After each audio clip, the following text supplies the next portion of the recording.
Hello everyone, how are you all. कैसे हैं आप सब। आज के विधिक शिक्षा के सेगमेंट में मैं बात करूंगा सेक्शन 309 इंडियन पिनल कोड, जो कि आत्महत्या यानी सुसाइड से संबंधित है और जिसके लिए सेक्शन 309 में 1 वर्ष तक के कारावास का प्रावधान किया गया है। इसकी कॉन्स्टिट्यूशनलिटी यानी संवैधानिकता के बारे में मैं बात करूंगा। क्या आत्महत्या को दंडनीय माना जाना चाहिए, क्या इसे अपराध होना चाहिए, इस पर भी मैं चर्चा करूंगा, क्योंकि मेरा व्यक्तिगत रूप से ये मानना है कि आत्महत्या को अपराध की कोटि से बाहर रखना चाहिए। उसका कारण ये है कि इसका संबंध कुछ मानसिक, सामाजिक, आर्थिक परेशानी से है।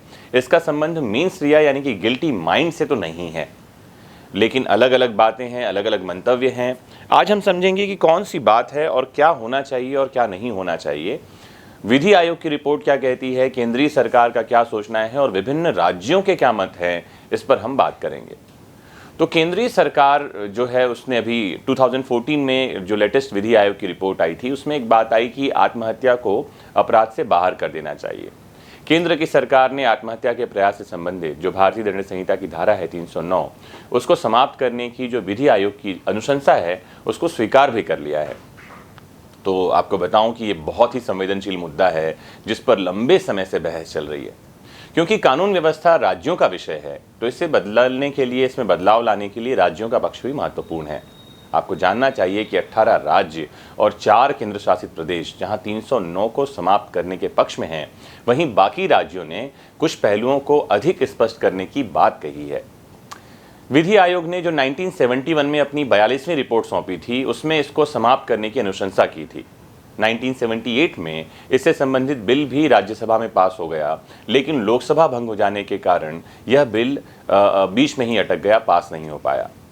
पी रतिरामन के मामले में फिर सर्वोच्च न्यायालय ने यह भी कह दिया था कि आईपीसी की धारा 309 संविधान के अनुच्छेद 21 का स्पष्ट उल्लंघन करती है। मतलब आत्महत्या का अधिकार होना चाहिए, इसे अपराध नहीं होना चाहिए। आपको ध्यान रखना चाहिए इस केस को, पी रतिरामन का मामला, जिसमें कोर्ट ने कहा कि आर्टिकल 29 के वायलेशन में है 309। आर्टिकल 21 जीने के अधिकार से संबंधित है और सुप्रीम कोर्ट ने कह दिया था कि जीने के अधिकार में मरने का अधिकार शामिल है। इसके बाद 1997 में सुप्रीम कोर्ट ने ही ज्ञान कौर बनाम पंजाब राज्य के मामले में कहा कि 309(21) का उल्लंघन नहीं है। सेक्शन 309 आर्टिकल 21 का उल्लंघन नहीं है, क्योंकि आर्टिकल 21 में जीने का अधिकार है और जीने के अधिकार में मरने का अधिकार शामिल नहीं है। और सुप्रीम कोर्ट के इस निर्णय पर विधि आयोग ने अपनी सहमति जताई और अपनी 156वीं रिपोर्ट पेश की, जिसमें इसको बनाए रखने की बात कही। फिर विधि आयोग की 210वीं रिपोर्ट के बारे में बताऊं, जिसमें धारा 309 को भारतीय दंड संहिता से हटाने की अनुशंसा कर दी गई है। ये जो 210वीं रिपोर्ट है विधि आयोग की, इसमें आयोग के जो रिपोर्ट हैं उसमें सर्वोच्च न्यायालय के समय समय पर जो विचार प्रकट किए हैं उससे संबंधित बातें उनकी अनुशंसा में शामिल हैं।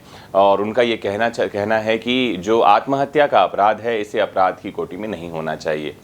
तो ये जो विचार सर्वोच्च न्यायालय ने समय समय पर प्रकट किया है, जिसकी अनुशंसा विधि आयोग कर रही है, इससे संबंधित जो बिल है उसमें उसका संसद में पेश होना, इन सब से जाहिर होता है कि धारा 309 को हटाने की आवश्यकता बहुत समय से महसूस की जा रही है। जो 1860 में हमारी आईपीसी आई, ये पहली विधि आयोग की अनुशंसा पर आई है और आईपीसी में तब भारतीय दंड संहिता में 309 को शामिल किया गया था। तब की ब्रिटिश सोच और भारतीय समाज की दशा की अनुकूलता के कारण कानूनों में उसका प्रतिबिंब साफ देखा जा सकता है। उस समय कैथोलिक जो धर्म था या भारतीय सनातन धर्म था, किसी में भी आत्महत्या को स्वीकार नहीं किया गया था। शायद यही कारण है कि आत्महत्या के प्रयास को कानूनी रूप से दंडनीय माना गया और दंडनीय बनाया गया था। भारत को स्वतंत्रता यानी इंडिपेंडेंस मिलने के बाद भारत के अलावा पाकिस्तान, म्यांमार, कुछ देशों में इस कानून का शीर्षक बदल दिया गया और आईपीसी को ज्यों का त्यों लागू कर दिया गया। जैसे भारत में इंडियन पिनल कोड है, वैसी पाकिस्तान में पीपीसी है, पाकिस्तान पिनल कोड है। सारी बातें सेम हैं। और लेकिन आपको बताऊं कि कुछ देशों में जहां आत्महत्या को अपराध के रूप में स्वीकार किया गया है, वहीं विश्व के अधिकतम देश आत्महत्या के प्रयास को अपराध से बाहर कर चुके हैं। कुछ ही देश हैं जहां आत्महत्या का प्रयास एक अपराध के रूप में शामिल है। विधि आयोग की जो 2014 की रिपोर्ट है, उसमें स्पष्ट कहा गया है कि यह मानवीय आधार पर लिया गया निर्णय है। कौन सा? आत्महत्या करने का प्रयास। तो इसमें मीन्स रिया यानी कि दुराशय नहीं है। और आत्महत्या का प्रयास अब अपराध नहीं होना चाहिए। ऐसे व्यक्ति को सही सलाह और देखभाल की ज़रूरत होती है, उसे जेल भेजने की ज़रूरत नहीं होती है। आत्महत्या का प्रयास एक अत्यंत सख्त कदम है, लेकिन ऐसे व्यक्ति पर मामला चलाना और उसे जेल भेजने जैसी सज़ाओं के कारण आत्महत्या की दूसरी बार के प्रयास को रोकना नामुमकिन हो जाता है।